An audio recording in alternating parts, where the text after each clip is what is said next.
over and over again. להוציא את חבר הכנסת עודה, להוציא אותו מהאולם, להוציא אותו מיד, החוצה, החוצה, החוצה. להוציא גם את חבר הכנסת כסיף, להוציא את חבר הכנסת כסיף מהאולם, להוציא אותו מיד.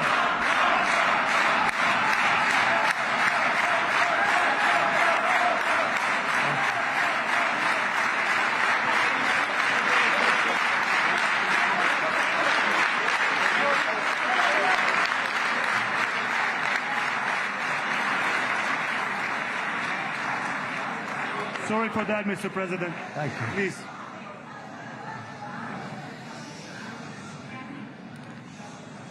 That was very efficient.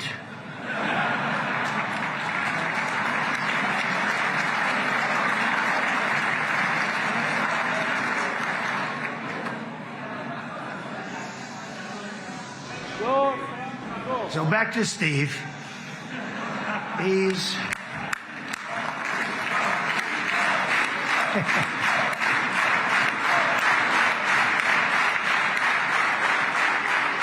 But I tell one story because he was so involved, and then we called in Jared. We need that brain on occasion. We got to get Jared in here. We got to get a certain group of people. But Steve started this all by himself. I call him Henry Kissinger, who doesn't leak. Okay? Henry is a big leaker. He leaked. Steve doesn't leak. Steve just wants to get the job done. He wants to do what's right. But I'll give you just a quick story because, as you know, he's working on the war with Russia and Ukraine, a war that would have never happened if I were president. A shame. 7,000 young soldiers a week are being killed. More than that this last week. It's a shame. Should have never happened. But it did happen, and we won the race, and I took over this horrible war that's been raging, and I thought it would be easily settled. I thought it was a hell of a lot easier than doing what we just did very successfully with Israel and a lot of other people. But this came first, and we'll get that one. But I set up a meeting for him to meet with President Putin, thinking it would be a 15 or a 20-minute meeting. Steve had no idea about Russia, had no idea about Putin too much, didn't know too much about politics, wasn't that interested. He was really good at real estate, but he had that quality that I was looking for, and I didn't see it around in too many ways. And I set up the meeting with Putin, and I called. I said, is Steve finished yet? That was about a half an hour into the meeting. No, sir, he's not. He's still inside. This is in Moscow. I said, well, how's he doing? I don't know, sir. He's still inside. I called up an hour later. Let me speak to Steve. Sir, he's still with Putin. He's with President Putin. I said, wow, that's a long meeting, 1 hour. I called up an hour later, he was still with Putin. 3 hours later, he was still with Putin. 4 hours later, he started to get the word that he was going to be coming out soon. And in 5 hours, he came out. I said, what the hell were you talking about for 5 hours? And he says, just a lot of interesting things. We're talking about a lot of interesting things, including what he went in there for, but you can't talk about it for 5. You can talk about it for a certain period of time, and you know what you're getting. But that's a talent. That's a talent where you can do that. Most people I'd send in, number one, they wouldn't be accepted. Number two, if they were, the meeting would last 5 minutes. And that's what happens with Steve. Everybody loves him. They love him on this side. They love him on the other side. And he really is. He's a great negotiator because he's a great guy. So thank you very much, Steve, very much.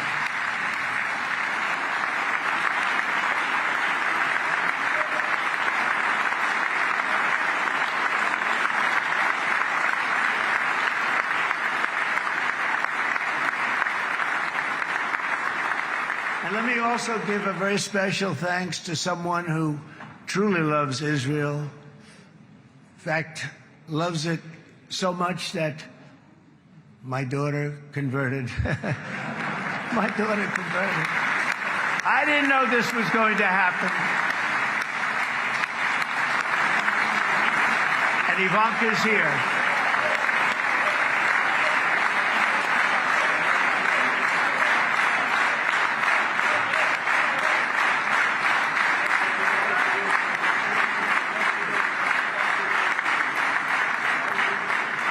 And Bibi, you do know this was not in the cards for me. You understand that.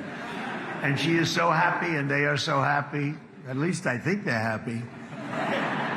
If they're not, we have a big story, right?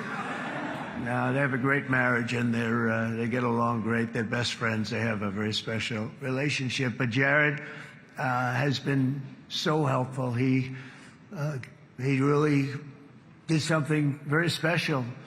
He established the Abraham Accords with a group of very wonderful people. I like calling it the Avraham Accords, because people that, right? Avraham. It's so cool. It's so much sort of nicer, you know, the Abraham versus the Avraham.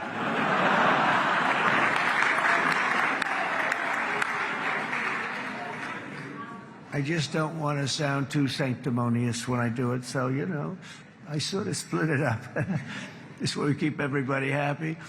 But we have some very great talent, and they have no excuses for anything that's taken place, because we had some unbelievably good people working on this. And then you're going to add a man named Marco Rubio, who is also here.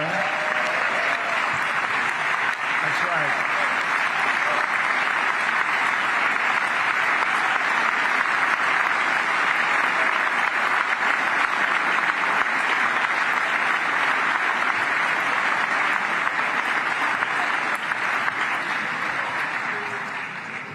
And I have a prediction that Marco will go down, I mean this, as the greatest Secretary of State in the history of the United States. I believe that.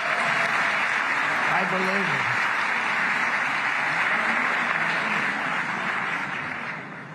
it. And he and I, you know, we really fought it out. You remember, he was tough. He was nasty.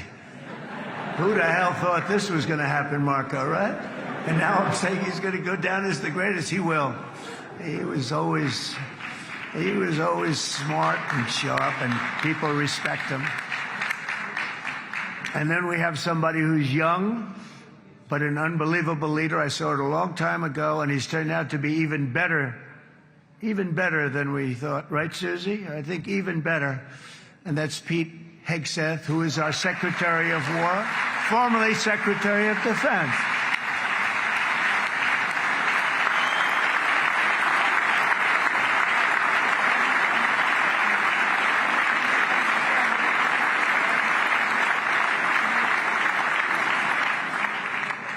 And as you know, we decisively won World War I.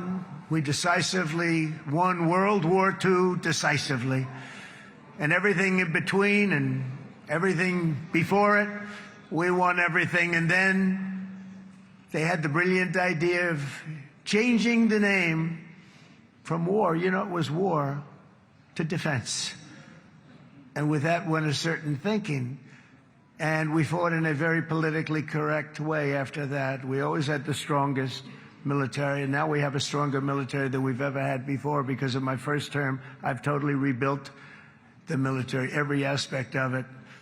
But we have, if you think, we settled 8 wars in 8 months. I'm now including this one, by the way, if that's okay. They may say, well, that was quick. Because yesterday I was saying 7, but now I can say 8. The hostages are back. The hostages are back.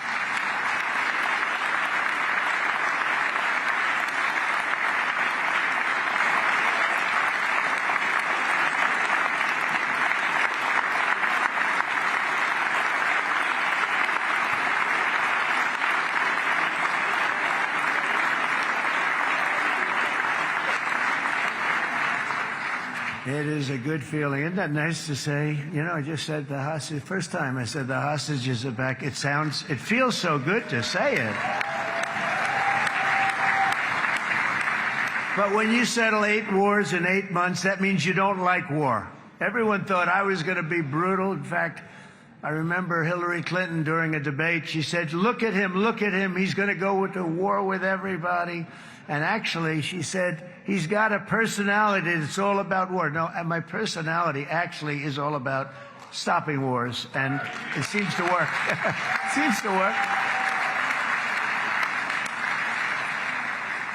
But it also means this name change in our attitude that we're not going to go into a war, but if we do, we're going to win that war like nobody has ever won a war before. We will not be politically correct, but we're not going to be there. And I think, you know, as you mentioned, Bibi, before, peace through strength, and that's what it's all about. The United States has the greatest and most powerful military in the, right now, history of the world. I can tell you we have weapons that nobody's ever dreamt of. I only hope we never have to use them. I rebuilt the military. I was proud to do it, but some of the things I hated to do, I hated certain of the weapons because the level of power is so enormous. It's so dangerous, so bad. But we have to do what we have to do. We make the best weapons in the world, and we've got a lot of them. And we've given a lot to Israel, frankly. And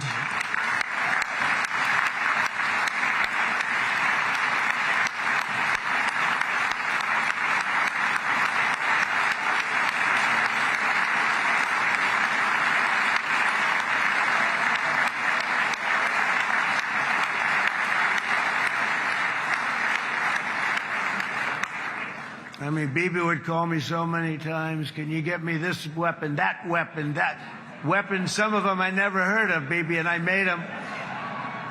But we'd get them here, wouldn't we? Huh? And they are the best. They are the best. But you used them well. It also takes people that know how to use them. And you obviously used them very well. But so many that Israel became strong and powerful, which ultimately led to peace. That's what led to peace. So as we celebrate today, let us remember how this nightmare of depravity and death all began.